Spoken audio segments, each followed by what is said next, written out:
Hello, Doyle here for AnonymousGeek. I finished playing through Diablo III, Reaper of Souls, just before midnight last night, and captured some video along the way. Unfortunately, my video capturing software ran into some serious issues, so there are some things that are going to be missing from this that I certainly wish had been in there. But if you go to AnonymousGeek later this week, you can probably catch some of the things that I really wanted to show you in some screen captures. So without further ado, let's get on with this review. General Torian, that Death Maiden in the cathedral was using an arcane magic unfamiliar to me. Do you know what she was doing? She was creating an orb that turns the living into Malthael's death creatures. A single orb can transform hundreds of innocent people every hour, and my men report 2 more of them out in the city. So, Crucibles, with 2 of them, Malthael has an endless... Not for long. Okay, so what's going on here is that Malthael has pretty much invaded West March trying to capture souls to, for whatever purpose. At this point in the game, you actually don't know the purpose of why he's capturing all of these souls and killing all of these people.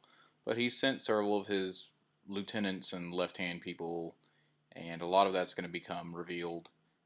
Some of his maidens, which I guess is kind of like a throwback to Valkyrie. So that's pretty interesting. And you're going to fight those along the way. They take the form of mini-bosses.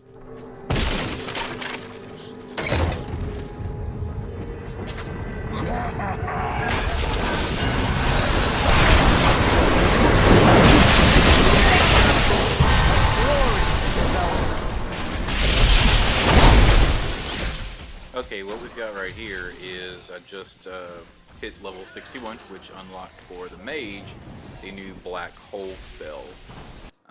In just a few minutes you'll see where I actually did switch over and tried to play with this a little bit and see just how useful it was.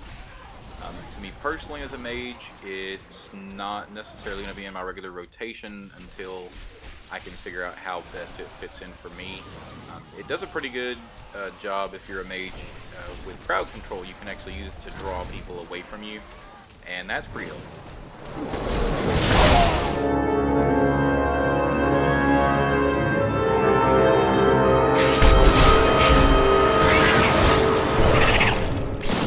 This next zone here is a labyrinth of bones and rat people, and I mean a lot of rat people.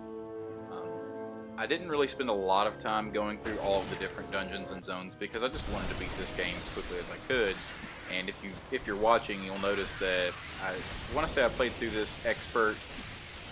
I started on master and then dropped to expert just to try and get through it even faster, and kept it on expert for quite a while. There was some issues where I did actually need to lower it down, and I took it down to hard, and then later on when you actually see me face off against Malthael, I actually dropped it to normal so I could actually finish this before midnight last night.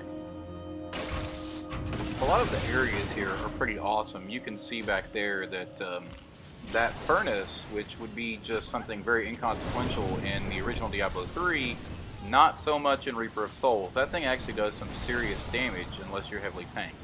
Now this is the zone, and this is why I really included this. This is an event within this little side dungeon zone that was amazingly hard, but still very cool.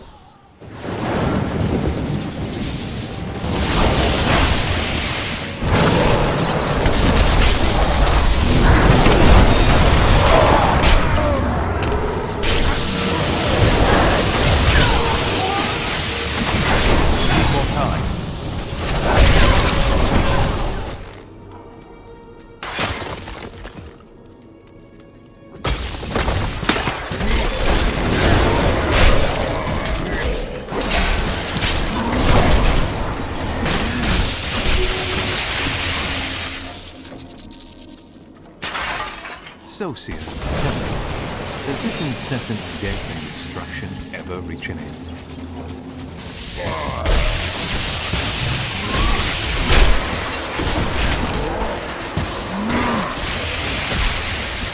Here you have some footage with the Mystic following you around. At this point you've picked her up in the quest, and she's going to help you with the last Soul Crucible. And after that, she'll join you in town. It's very similar to the side quest with Covetous Shin in Diablo 3, where you're helping recover an artifact, and then they're going to show you how that artifact can help you later on.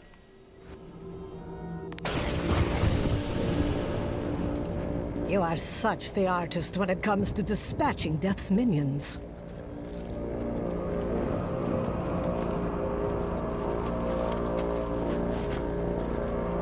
Don't mind me. I'll just be waiting over here.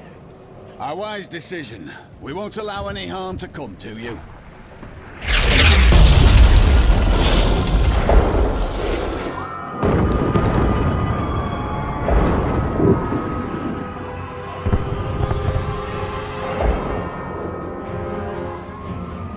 Urzael has done this to finish collecting the souls of Westmarch. Urzael, it is well past time for him to die. Where is he? All I know is that he is in a tower somewhere in the...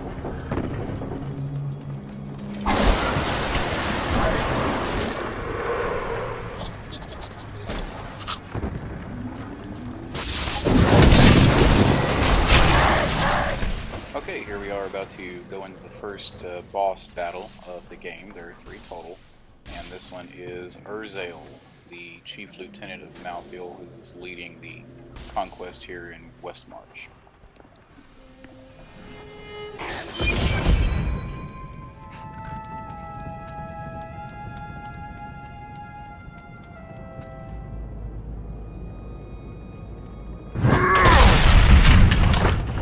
My master has begun his work on the stone. Nothing that you do matters. Okay, here we've got our first look at the transmogrification pane and enchanting pane here with the Mystic. As you can see, she kind of comes bare bones. She requires training as soon as you get her. It's pretty cheap from the get-go, and will let you start transmogrifying some items. Which if you got the collector's edition, you will be set to go. You'll already have some pretty nifty stuff to transmog. If you have legendaries sitting in your bank, those are good too. You can actually use those without having to have them on your person.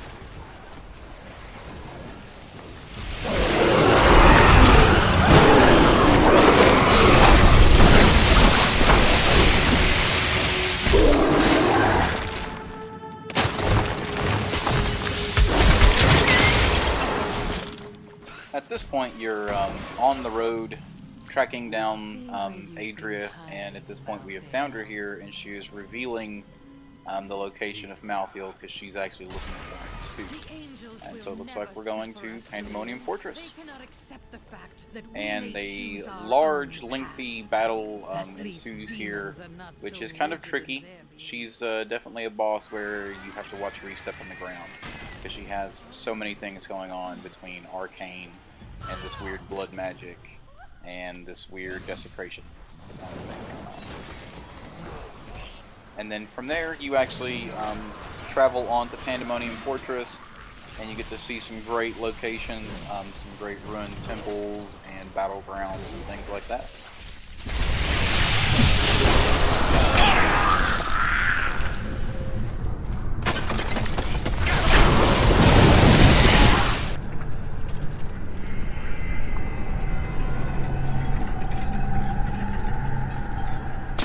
Going forward through Pandemonium, you'll notice that through the rest of the game there's a special little icon there above my action bar, and that denotes that I'm imbued with the power of the dead, Death's Embrace, something that lets me hurt Malthael.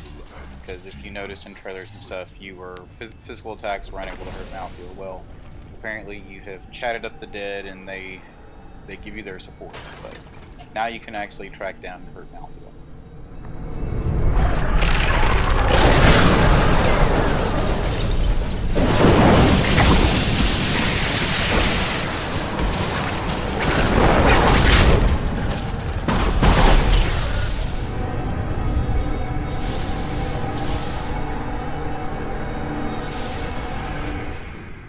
Alright, here we are heading into the heart of the fortress, which is a pretty neat looking little effect here, and we will face Malthael at last.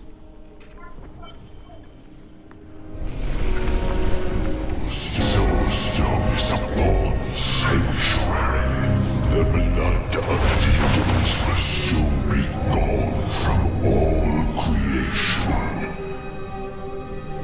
You will be the last of your kind for a few moments. Death comes, Nephilim.